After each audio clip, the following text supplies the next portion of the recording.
sampai ayat yang ke-20. 17 sampai ayat yang ke-22. Sama-sama kita baca ayat ini. 1, 2, 3. Aku pun hendak memberi sanggahan pada giliranku, aku pun akan membukakan pendapatku. Karena aku tumpat dengan kata-kata, semangat yang ada dalam diriku mendesak aku. Sesungguhnya batinku seperti anggur yang tidak mendapat jalan awal, seperti kirbat baru yang akan meletup. Aku harus berbicara supaya merasa lega. Aku harus membuka mulutku dan memberi sanggahan. Aku tidak akan memihak kepada siapapun dan tidak akan menyanjung-nyanjung siapapun, karena aku tidak tahu menyanjung-nyanjung. Jika demikian, maka segera pembuatku akan mencabut nyawa. Ya, di Tuhan, saudara. Kita melihat, ya saudara, ada banyak komentar, ada banyak pendapat, ada banyak nasihat yang sahabat-sahabat Ayub sampaikan. Salah satunya yang kita temukan dalam pasal yang ke-32 ini, ya saudara, Elihu. Ya. Dan kalau saya memperhatikan, saudara, maka ada sebuah gaya yang berbeda, ya. Ada sebuah bahasa yang berbeda, ada sesuatu yang berbeda yang disampaikan sama Elihu.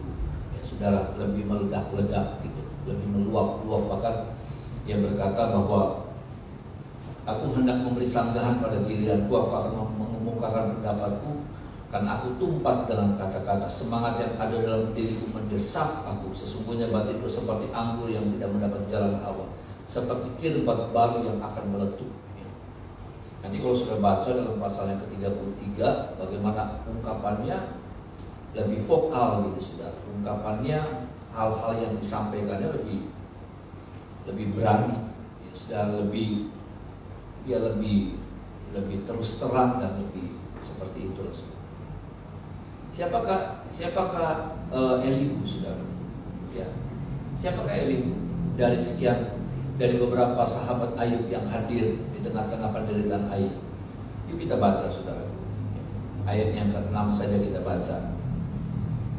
Ayat yang ke-6 saja kita baca supaya kita tahu siapa Elihu. 1, 2, 3. Lalu berbicaralah Elihu bin Barafel, orang Bus itu. Aku masih muda dan kamu sudah berumur tinggi. Oleh sebab itu aku malu dan takut mengemukakan pendapatku kepada Elihu, saudara. Seorang muda, anak muda. Dan ya seperti itulah, saudara.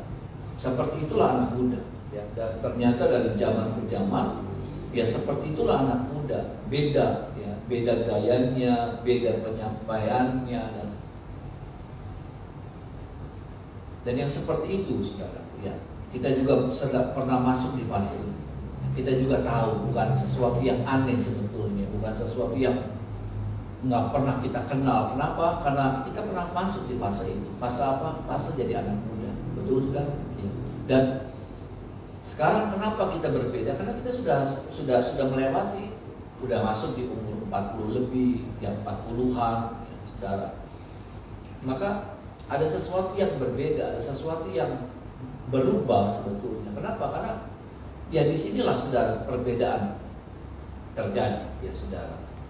Kematangan mulai terbentuk, kedewasaan mulai terbentuk, dan hal-hal seperti itu. Maka pembawaan kita juga mulai berubah. Nah, yang saya mau sampaikan, saudaraku, sebetulnya adalah begini.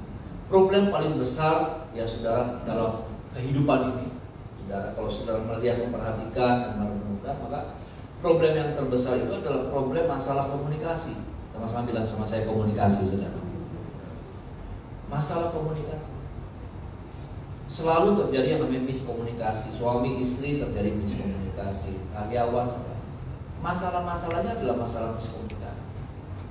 Dari masalah miskomunikasi, saudaraku, maka timbullah masalah-masalah letupan yang kemudian ya muncul masalah, dan masalah semakin besar, semakin besar. Problemnya adalah problem di komunikasi. Ya, sudah, kalau kita renungkan, sebenarnya menjawab, ya, yang harusnya bisa obrolan itu bisa enak, tapi karena ada jawaban-jawaban yang intonasinya lebih tinggi, ya saudara, intonasinya datar, salah, intonasi tinggi. Ada yang bilang begini, iya udah, ada suami ngajak ngomong, ini besok makan yuk, iya. nggak di hatinya sudah, ya kan? Dijawab langkah itu ya langkah apa namanya? Kayak beli Raden, kayak gitu sudah masalah di komunikasi. Dan itu akan semakin diperparah, ya, yang saya perhatikan itu akan semakin diperparah ketika apa?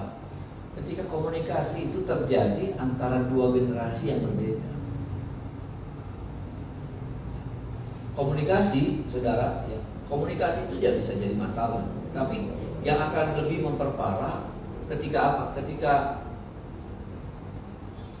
dua generasi ini ketemu, dua generasi yang berbeda ini ketemu, orang tua sama anak, ya, saudara. Maka ini akan seringkali muncul masalah-masalah yang lebih banyak, lebih besar. Makanya kalau saudara melihat, ya sama-sama saudara, saya nggak ngada-ngada nih saudara ya. Kolose 3 ayat 21, Kolose 3 ayat 21.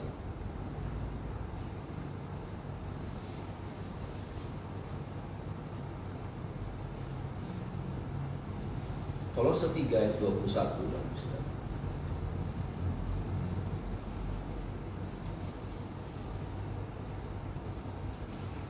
Mulai ayat 20 saja, 20 dan 21. 20 dan 21. Sama-sama kita baca 1, 2, 3. Hai anak-anak, taatilah orang tuamu dalam segala hal, karena itulah yang indah di dalam Tuhan. Hai bapak-bapak, janganlah sakiti hati anakmu, supaya jangan tawar hatinya. Alkitab sudah memperingatkan, saudara, betapa yang seperti itu tuh bisa memunculkan sebuah potensi. Potensi apa? Potensi masalah. Ya, karena makanya bilang begini, hai bapak-bapak, janganlah sakiti hati anakmu, supaya jangan tawar hati. Dari mana sih timbul sakit hati, timbul salah paham dan lain sebagainya, kemudian memunculkan sakit hati dari apa? Dari komunikasi yang kadang-kala miss, nggak nyambung.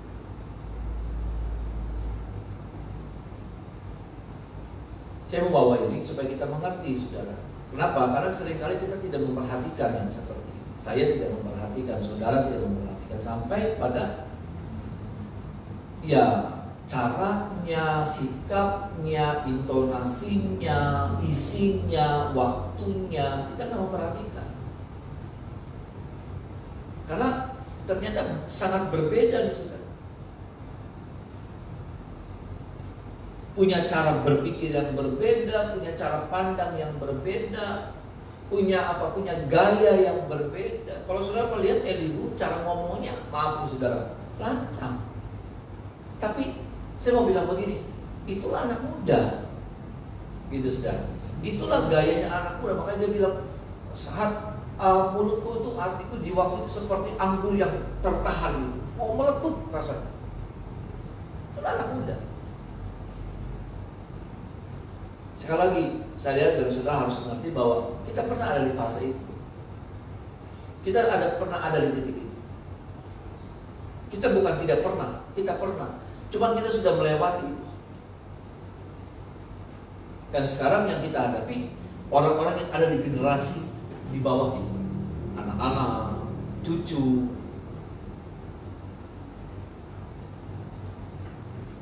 Dan ini yang seringkali terjadi, bagaimana sakit hati, bagaimana ngerasa kecewa, dimunculkan dari komunikasi yang nggak nyambung. Yang disebabkan karena apa? Generasi yang berbeda. Orang tua dengan caranya ngomong, anak muda dengan caranya ngomong, dengan sikapnya beda.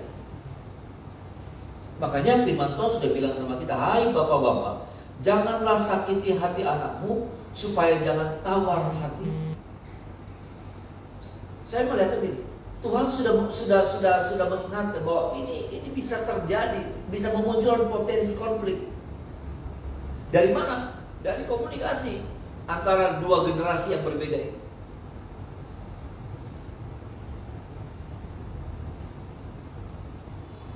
Saudara, saya anak bungsu.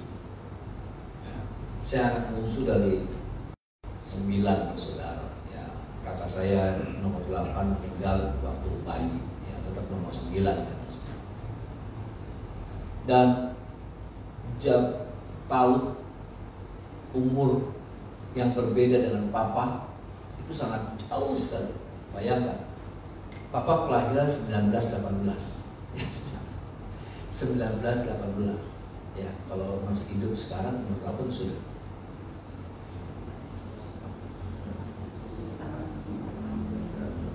Ya, itulah saudaranya. Dan saya kelahiran 21. Jadi beda umurnya berapa tuh saudara? Banyak lah ya saudara ya. 53. 53. Bayangkan saudara. 53. Satu generasi itu kurang lebih 40 tahun. Jadi 1,5 generasi itu bedanya saya sama papa saya. Dan saya nggak ngerti. Rasanya sulit sekali untuk saya bisa berkomunikasi sama papa. Susah. Itulah sebabnya saya nggak mau itu terjadi gitu sama saya dan anak saya. Susah gitu. Papa tuh hebat buat saya ya saudara. Buat saya, papa saya tuh hebat. Ya. Papa yang jauh usianya berpautan itu saya kagum sama papa. Bagaimana papa coba bisa mau dengan usia yang seperti itu dengan kekolotannya? Karena maaf nih saudara, ditambah ya sudah dengan kolotnya orang tua zaman dulu, betul nggak saudara? Orang tua kita tuh zaman dulu tuh kolot. Bapak-bapak, ibu-ibu yang ada sekarang lebih berpikirannya lebih inovatif gitu, lebih bisa menerima perubahan, lebih bisa menerima gaya-gaya anak muda. Tapi orang tua apalagi ditambah dengan bapak saya seorang hamba Tuhan, pendeta Pantekosta lama. Ya saudara, yang A ya A, nggak bisa dirubah-rubah tuh. Ya, pendeta tuh lebih itu lagi. Tapi yang saya lihat saudara, ini saudara. Tapi di situ pun tetap terjadi kendala. Tapi yang saya lihat papa ini suka berusaha untuk nyambung sama saya. Tapi saya yang susah gitu. Nah itu yang saya coba kasih contoh ini seperti ini.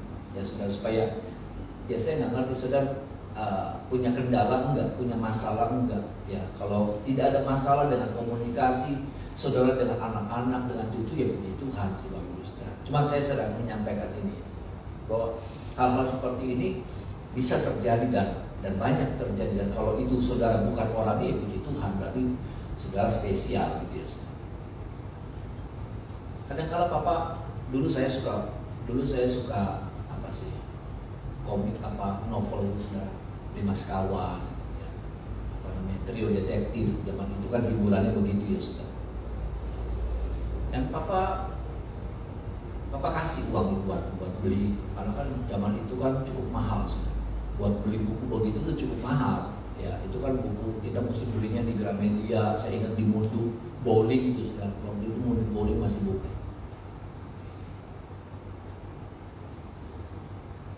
Dan papa hebat saudara ya. Nanti papa minta saya injekin ya. Zaman dulu nginjek tuh. Saya pernah nginjekin orang tua nggak? Nah itu kurang ajar saudara ya. Tapi zaman dulu kita tuh suka nginjekin orang tua ya, diinjek ya. Naik ke badannya dari betis sampai ke punggung sampai ke pundak gitu ya. Nanti papa ngajak ngobrol saya ingat tuh saudara. Yang anak baca apa kok? Yang kamu baca apa? Tentang apa? Nanti saya nggak bisa cerita supaya terbata-bata gitu ya saudara.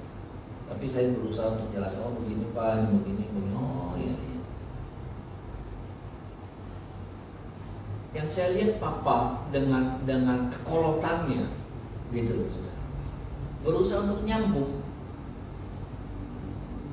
berusaha untuk masuk. Jujur saudara, saya nggak ngerti, ada rasa segan yang berlebihan, ada rasa kayak bagaimana ya saudara, saya nggak ngerti. Makanya saya suka cemburu kalau ada, kita kan anak-anak remaja ya, dulu remaja ini remaja yang dekat sama papa, anak-anak muda ini sudah ya, pengurus-pengurusnya kalau ada apa-apa datang ke papa, sharing, minta nasihat, tapi sambil ketawa-ketawa Saudara tahu saya ada di mana? Saya di luar. Saya nggak ikut masuk. Saya ada di luar. Saya cuma dengerin itu, melihat sambil hati bilang begini, enaknya bisa ngobrol sama papa. Kayak gitu, bisa ketawa-ketawa, ngakak-ngakak. Seperti ada sekat. Karena mungkin karena faktor kakak-kakak saya, banyak kakak-kakak. Dan berapa kali itu terjadi masalah antara saya dengan Pak. Dan ini yang terjadi gitu. Gereja punya masalah juga dalam masalah ini. Kami bikin dulu, saudara, waktu saya jadi ketua pemuda bidang penggembalaan. Maka di bawah saya ada yang namanya upgrading komisi pemuda, departemen pemuda, dan kami bikin yang namanya bukan upgrading, capable. Capable itu sifatnya buat anak hamba-hamba Tuhan. Ya, buat anak hamba-hamba Tuhan, anak gembala, kami kumpulkan, saudara, dan kami train. Ya, kami semangati mereka untuk mereka memiliki jiwa pelayanan, karena kami melihatnya gini, setelah kami survei ada banyak anak hamba Tuhan nggak punya kerinduan melayani. Ada sih melayani, cuma untuk jadi gembala nggak mau. Bahkan ada banyak anak-anak gembala yang bilang begini, kenapa sih saya lahirnya di keluarga gembala, keluarga pendeta, nggak enak banget gitu. Ada banyak keluhan yang seperti, ada banyak penyesalan seperti, kenapa sih saya lahir di anak pendeta, anak gembala, ya. Seperti itu, sampai akhirnya itu bikin mereka trauma dan gairah untuk melayani nggak ada. Bahkan untuk apalagi kalau mau menjadi gembala, untuk jadi hamba Tuhan nggak. Dan disitulah kami ajar mereka, kami itu mereka yang sudah semangati mereka. Muncul semangat ini, ya. Muncul semangat ini sudah. Semangat melayani, semangat pengen bantu orang tua. Tadinya nggak ada. Saudara. Apa Jareba ya papa melayani, saya sih ya bantu ya asal-asal. Tapi sekarang mulai aktif gitu sudah. Mulai aktif. Tahu perannya sebagai anak seorang hamba Tuhan. Tahu perannya harus bagaimana menjadi seorang anak gembala. Jadi dia mulai lakukan, ambil itu peran. Tapi yang jadi masalahnya kemudian kita kumpulkan lagi sudah. Mereka kumpulkan lagi.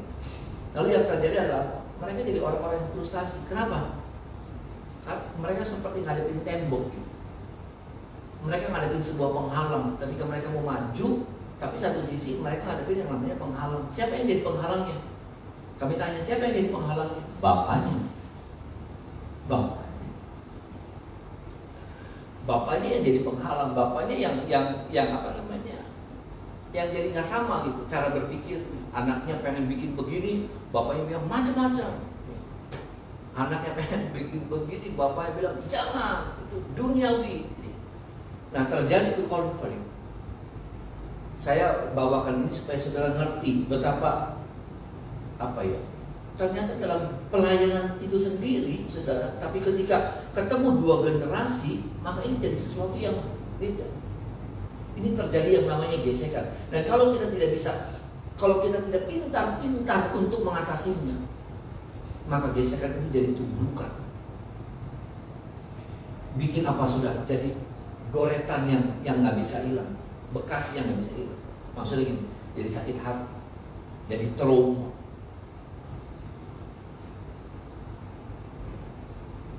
Itulah sebabnya, saudaraku, firman Tuhan datang sama kita pagi hari ini. Bagaimana kemudian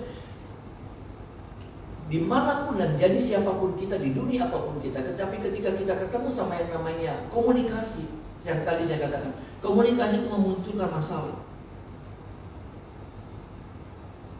Makanya sebagai orang percaya, kita harus ngerti, kita harus punya hikmat Tuhan. Ada amin, saudara. Dan kita harus punya roh Tuhan. Kenapa? Karena yang saya temukan begini, Lukas 1 ayat 17. Yuk sama-sama kita baca Lukas 1 ayat 17.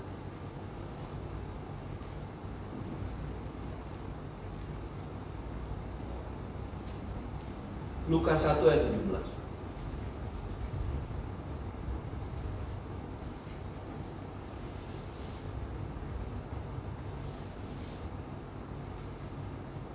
ayat 17, sama-sama kita baca Lukas 1 ayat 17, 1, 2, 3. Dan ia akan berjalan mendahului Tuhan dalam roh dan kuasa Elia untuk membuat hati bapa-bapa berbalik kepada anak-anaknya dan hati orang-orang durhaka kepada pikiran orang-orang benar, dengan demikian menyiapkan bagi Tuhan suatu tempat yang layak baginya. Amin. Amin. Saudara, ada sesuatu yang dikembalikan, ada sesuatu yang dipulihkan. Apa itu? Satu hubungan yang harmonis. Antara siapa, saudara? Firman Tuhan jelas sekali. Kenapa sih ini yang jadi masalahnya? Karena memang ini berpotensi sekali. Apa antara orang tua dengan anak? Apa penyebabnya orang tua dengan anak? Komunikasi. Setiap kita hadapi itu, kita ketemu itu. Saya berpikirnya seperti itu. Makanya firman Tuhan bilang begini, dan ia akan berjalan mendahului Tuhan dalam roh dan kuasa Elia untuk membuat hati bapak-bapak berbalik kepada anak-anaknya, dan hati orang-orang durhaka kepada pikiran-pikiran orang-orang benar, dan dengan demikian menyiapkan bagi Tuhan suatu umat yang layak bagi. Umat Tuhan lagi dihancurkan kekuatannya. Kenapa? Karena beda generasi. Kalau saudara melihat gereja-gereja di Eropa, gereja-gereja di Korea, dan gereja-gereja di manapun, Indonesia puji Tuhan. Tapi kenapa kemudian mereka kehilangan generasi-generasi muda? Korea kehilangan generasi-generasi muda. Kenapa? Karena ini, saudara, ada generasi yang nggak bisa nyambung. Dua generasi ini nggak bisa nyambung. Anak muda dengan gayanya, orang tua dengan gayanya, nggak bisa klop. Masing-masing mempertahankan. Nah itu, ketika kita masing-masing mempertahankan, maka nggak bisa nyambung. Kita akan kehilangan generasi-generasi muda. Tapi generasi-generasi muda juga harus tahu bagaimana mereka harus bersikap kepada orang tua.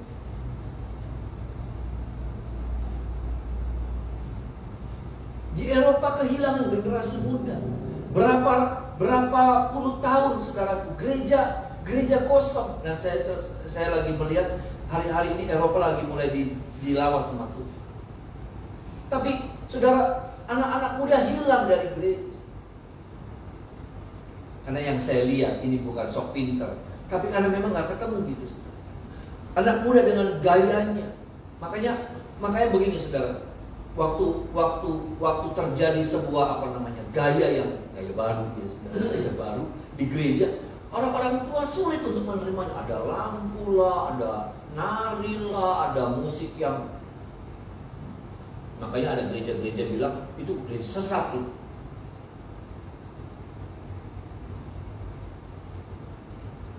Kalau udah pakai lampu, udah pakai apa, udah gereja sesat. Ya, kita harus melihat sebetulnya. Ya, kita nggak boleh begitu gampang bilang sesat dan tidak sesat.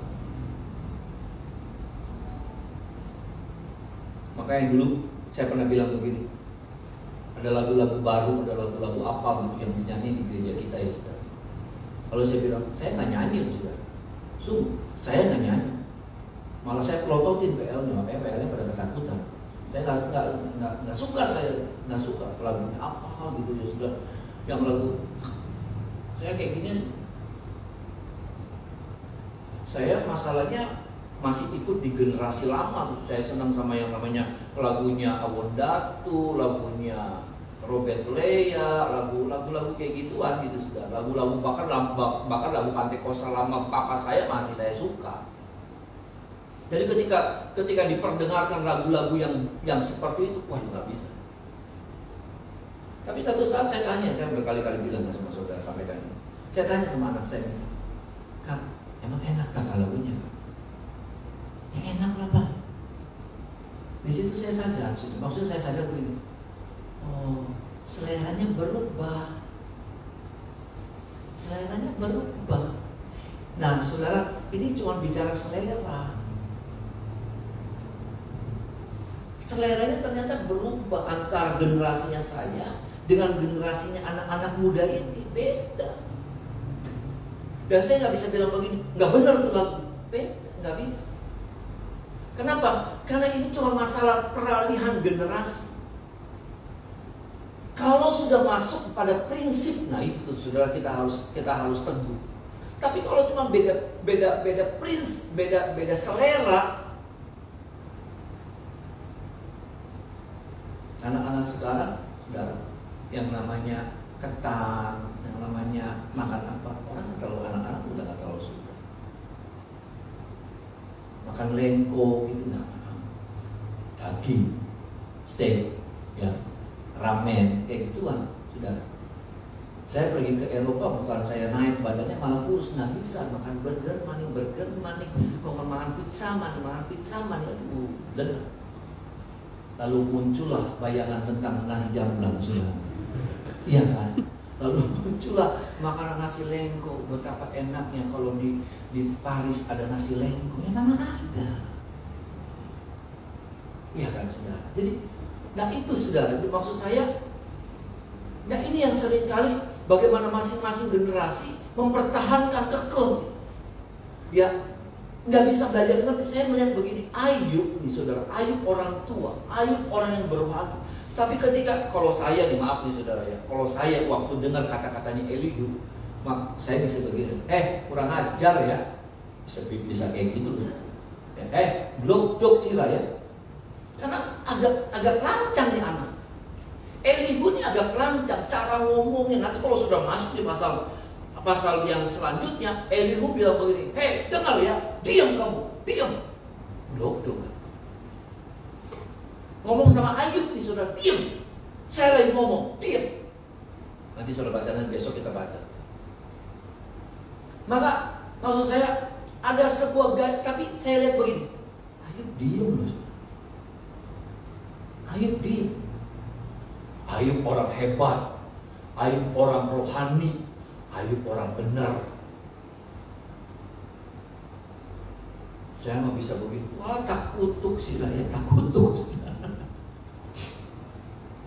Tapi bagaimana ini nih saudara, bagaimana apa ya, hikmat nih, ini yang saya mau bilang. Hikmat, sama-sama bilang sama saya, hikmat saudara. Hikmat. Iya, hikmat ini yang harus ada sama kita. Kapan kita harus ngomong? Kapan kita harus mengingatkan? Kadang-kadang kita sebagai orang tua juga pakarap dewe. Saya pakarap dewe. Mentang-mentang saya lebih tua, mentang-mentang saya papa, mentang-mentang kita orang tua, maka kita pakarap dewe. Bener dewe. Yang sampai pada akhirnya apa? Kerugian itu kita semua yang mengalami. Saya juga masih belajar, saudara. Saya juga masih berjuang terus. Saya sedang bicara sama orang-orang tua. Nanti kalau di depan anak-anak muda saya juga bicara. Bagaimana mereka harus bersikap sebagai anak muda. Bagaimana mereka harus berbicara kepada orang tua sebagai anak muda. Karena apa? Karena mereka anak-anak muda Kristen, anak-anak muda yang rohani. Ada amin sudah, gaya mereka harusnya berbeda. Nggak serampangan.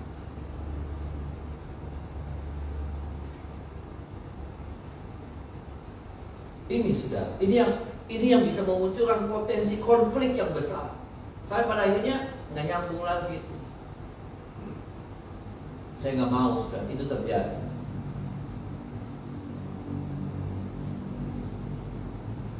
Biar kita bisa melahirkan generasi-generasi yang luar biasa, generasi yang diberkati oleh Tuhan. Ada amin sudah. Generasi-generasi yang kuat, generasi-generasi yang tahu rencana Tuhan, generasi-generasi yang menghormati orang tua, generasi-generasi yang mampu mengalahkan dunia ini. Kenapa? Karena satu sisi mereka jadi generasi yang terbuai dengan banyak hal. Ya, generasi-generasi yang sekarang ini beda, saudara, beda. Kita dulu, saya masih ingat, kita tahu yang namanya sodor. Kita tahu yang namanya tokle. Sudah tahu tokle? Main tokle? Iya kan? Kita tahu yang namanya sodor. Apa tuh, saudara, yang bola dilempar-lempar plastik kertas koran? Iya, diisi batu kan? Jadi ada dipuk, laren tamu. Itu kertas koran diikat-ikat, digulung-gulung, diituin karet, saudara. Zaman dulu, zaman susah. Isinya batu. Untuk beli bola kasti aja beli mampu. Iya kan, saudara? Sekarang anak-anak beda dengan semua fasilitas. Mereka jebrot 2 bulan udah bisa pegang handphone. Berapa bulan udah bisa lihat YouTube. Bisa nyetel. Kita nyetel TV PHL. Generasi yang sekarang, aku frekuensi WA diajari, beli ngerti, diajari, beli ngerti. Padahal nggak sudah. Gaya-gayaan IG, IG kayak apa? Saudara, ini perubahan ini sedang terjadi, dan tahukah saudara, perubahan yang dialami oleh generasi kita ini bukan perubahan, tapi lompatan perubahan.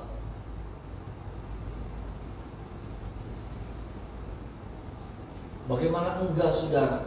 Orang bisa ngobrol di luar negeri sekarang udah nggak ada yang jauh, kayak deket. Di luar negeri, prepare bisa.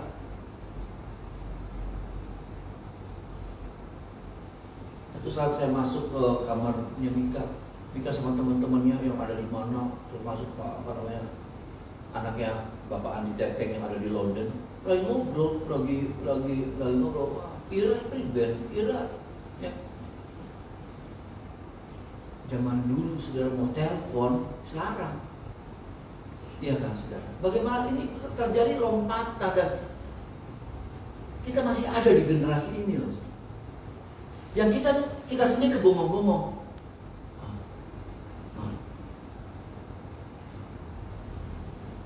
Tapi bagaimana kita harus bisa menyesuaikan diri dengan gaya yang sedang berubah hari-hari. Kalau tidak, kalau kita begitu fanatik, kita begitu jadul, ya saudara. Maka apa, saudara? Ini tabrakan ini, waduh, semakin kencang. Kita nggak bisa ngerti, macam-macam baik. Selalu kita bilang aja, macam-macam baik. Beli benar. Kayak saya takut. Kita kehilangan generasi yang selanjutnya. Anak-anak kita jadi anak-anak yang kenal Tuhan. Anak-anak kita jadi anak-anak yang nggak bisa kita omongin. Karena mentok. Setiap kali kalau ngobrol, orang tua dengan prinsipnya, anak dengan prinsip. Pada akhirnya apa? Tidak berhasil menyiapkan apa? Bagi Tuhan suatu umat yang layak bagi. Memampukan kita ya Bapak Ibu Saudara. Kita sebagai orang tua, kita berdua, kita minta hikmat Tuhan. Amin, saudara. Apa isi konten yang kita sampaikan itu loh. Kapan kita mesti ngomong? Kita juga nggak boleh nggak ngomong. Kita harus ngomong, tapi kita harus tahu juga kapan kita sampaikan. Seberapa banyak? Kadang-kadang kita nggak ngerti. Waduh, dari A sampai Z. Kita juga minta hikmat Tuhan, bagian mana yang kita sampaikan. Karena anak-anak udah gak bisa lagi itu sudah. Makanya saya bilang begini, anak-anak gak bisa dengar lama-lama sekarang. Makanya mereka lebih senang Reels, mereka lebih senang TikTok ya, yang cuma chat bilang. Nah, ketika kita ngomong berlama-lama sama mereka, wah ya.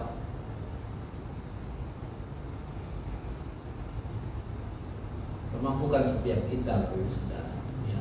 Kita punya tantangan yang sama, kita punya problem yang sama. Kita punya masalah-masalah yang kita harus menang, kita harus berhasil. Ada amin, saudara. Karena ketika kita berhasil, kita sedang mempersiapkan umat yang layak bagi generasi-generasi yang kuat, generasi-generasi yang bisa mengalahkan dunia. Ada amin, saudara. Generasi-generasi yang berpikiran positif gitu. Generasi-generasi yang tahu rencana Tuhan dalam hidup.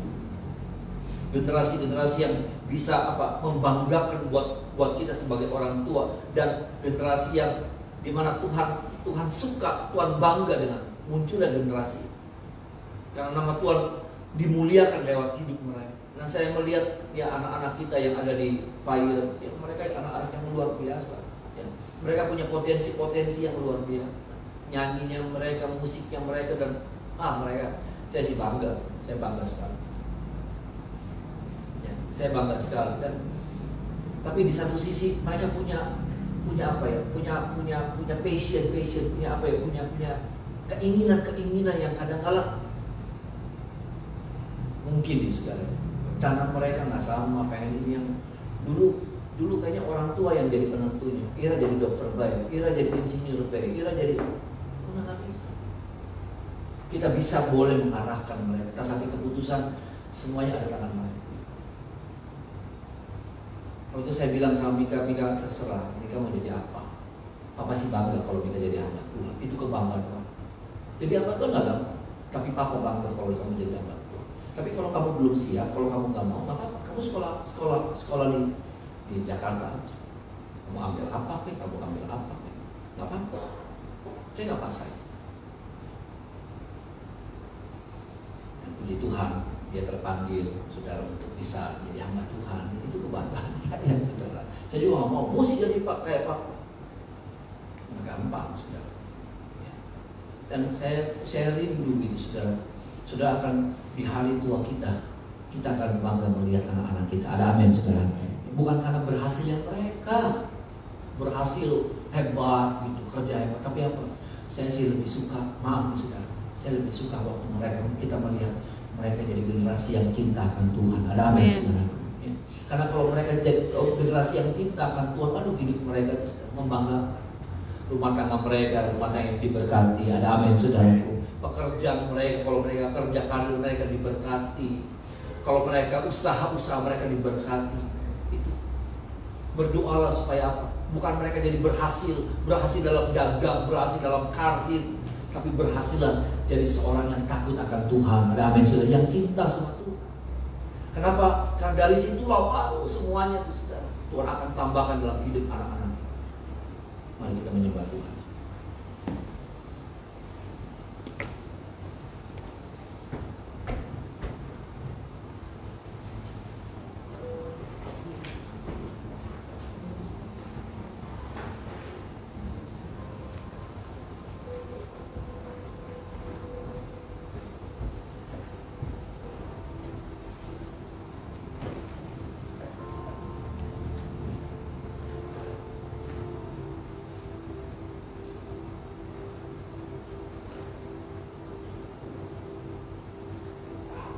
Kenaikan pujian 15:2 itu, urapanmu mengalirlah, urapanmu buat jiwa, urapanmu kuatkan tubuh, urapanmu yang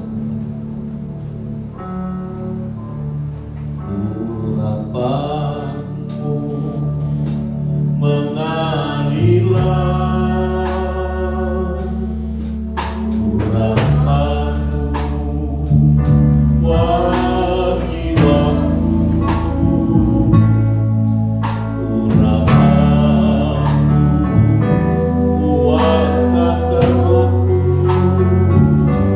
Ooh.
Sehingga kami mempersiapkan generasi-generasi umat-umat Tuhan yang lain, umat-umat Tuhan yang hebat, yang kuat, yang berkemenangan, umat-umat yang bisa menginjak kekuatan iblis. Bukan mereka yang diinjak oleh kekuatan iblis, tapi mereka menjadi generasi-generasi yang kuat dan berkemenangan, dan generasi yang kuat di dalam Tuhan. Terima kasih banyak. Terima kasih Tuhan. Hari ini ada berkat Tuhan terbaik limpah untuk kami nikmati. Anak-anak kami diberkati. Mereka sekolah, berkuliah, masih balita, berdagang, bekerja, berumah tangga, yang belum berumah tangga diberkati pada hari dari Yesus. Rumah tangga kami, istri, suami, anak-anak kami, pekerjaan, kesehatan, untuk jujur kami, seluruh kepemimpinan kami diberkati. Bangsa negara kami Indonesia diberkati, kota kami Cirebon diberkati, kami rindu, kami pulang dari tempat ini, kami diberkati dimanapun kami berada. Pekerjaan Tuhan diketuruan diberkati, maka bilangan jiwa yang ada, jiwa-jiwa yang rindu bertumbuh mengenal Tuhan lebih dalam, kirimkan bersama kami. Pada semua gereja-gereja kota Cirebon semuanya diberkati oleh Tuhan. Tangan kami arahkan buat setiap jiwa-jiwa yang kami doakan. Di dalamnya ada orang tua, bapak, mama, kakak, adik kami, kenalan kami, saudara kami. Oh Tuhan Yesus, anak saudara kami Tuhan, cucu-cucu kami yang belum diselamatkan, anugerahkan mereka dengan anugerah-Mu yang besar. Keselamatan yang daripada Tuhan menjadi bagian mereka. Tangan kami yang terangkat pagi hari, tangan kami limpah dengan berkat Allah, kemuliaan Allah menjadi bagian kami sepanjang hari. Kami sambut hari yang baru, berjalan bersama dengan Tuhan dalam nama Tuhan Yesus. Haleluya. Amin.